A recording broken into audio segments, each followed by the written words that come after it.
sakimim sessiz gece geliyor. Adımı değiller karanlığın içinde. Aslımı hep geziyorum küçede. Adım yavaş ama yüreğim de güzel.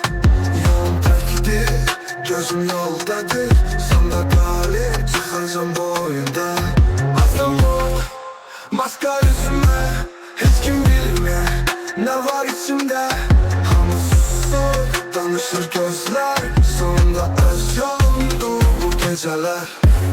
Saat gece ama ürək oyak, sözüm azdı ama niyetim açıq. Görən çoxdu, anlayan yoxdu, qaranlıqda yol tapan təkkəm dost. Dediklerimin uzaqda baxışlan sərt yolum bırakmaz. Əlimdə hüküm sözüm haqqım aslan kimi hissiz qayıdır. Aslanım mor, tek gəzirəm küçədə. Adım yavaş ama ürək də güzel. Yolum təkdir, gözüm yoldadır. Sonunda galip çıkacağım bu oyunda. Aslım o maskar yüzüme, hiç kim bilmiyor ne var içimde.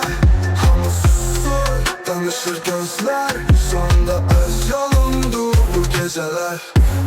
Addım sessiz izini silirəm, kimin nə dediyi vecim etdik. Herkes baxırımı görmür məni çünki öz dünyamda. Özüm bilərəm seni dost bildim, səhv etdim. İndi yolumda tek düz getdim. Aslan tek susup baxıram, gecə mən əsir susup saxlayıram. Aslan kimi gəldim tek gedirəm, bu yoldan indi geri dönmürəm. Gölge içində doldum sustum, indi ulduza çevrilirəm.